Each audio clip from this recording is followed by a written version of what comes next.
mo azu yene bile yanga be afubutie ile saya ben umebibuma yaye baban owe yaye diganduan obono matine bile obono matine bile ile saya ben umebibuma yaye baban owe yaye diganduan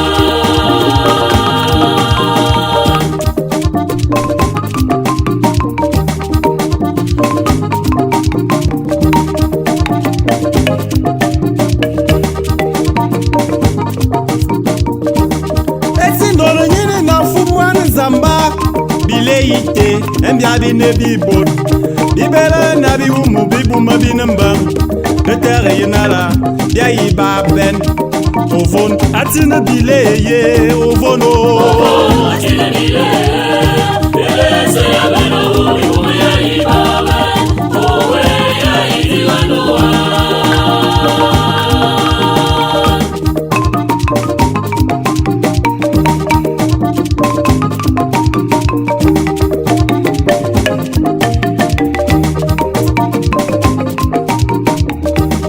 One biswap, one mbala mintomba, mi Jesus. No wadzore mi ane mi mane kemi ataman. Oye mena amvamba wayi baben. Ovon atini bile, ovono. Ovon atini bile, bile se yabeno ume yayi baben. Owe yayi diganoa.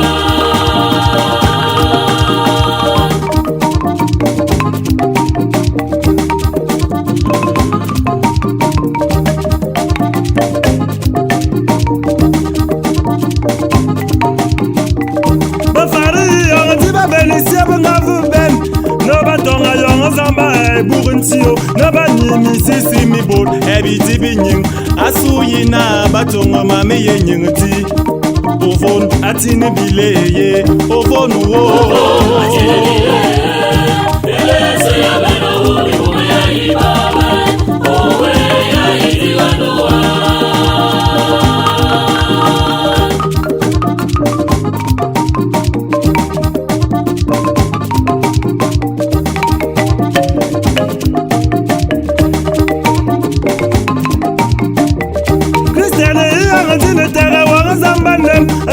Sulanda abela yangonyo enya nongo konga nya lumo boro minso enya ndam nizabon nya ndam nemulu enyo sabo achambe siete ovon wayi watigo ovon ovon ajene bile bile se yabeno ume yayi baben owe yayi diganoa.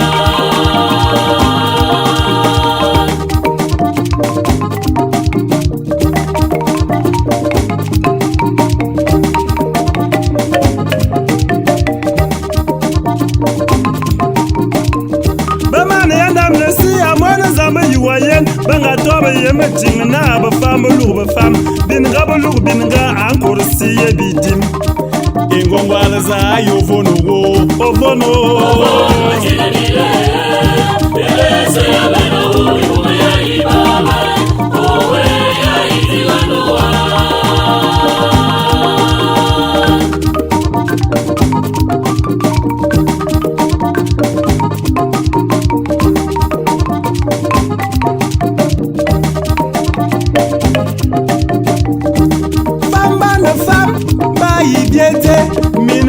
Minga ba bodoya enyo sabo akiambe siete ovon wayinyetigo ovono ajene bile bile se yabeno ume yayi baben owe yayi diganoa.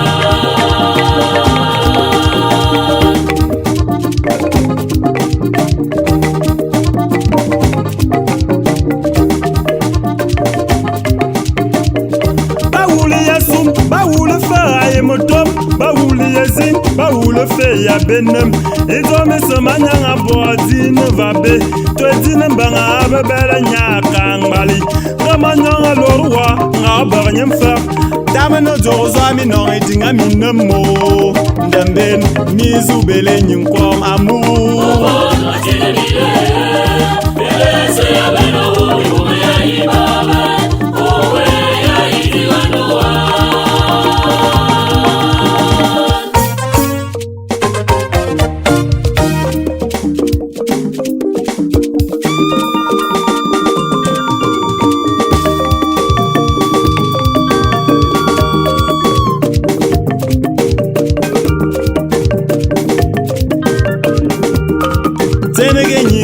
tong mbamba foué otora benem obelege dinganem otong minkus otong baba nui bebela ndozu bele nyin kwamtendege otong mbamba foué otora benem obelege dinganem otong minkus otong baba nui bebela ndozu bele nyin kwamtendege otong mbamba foué otora benem obelege dinganem otong minkus otong baba nui bebela ndozu bele nyin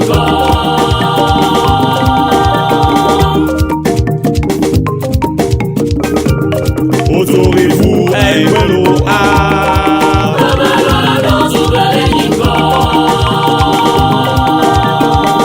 Autorandondon eminalo a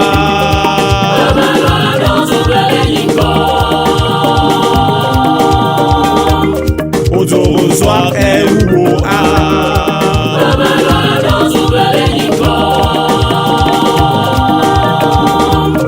Autorakoué endouarni a bebela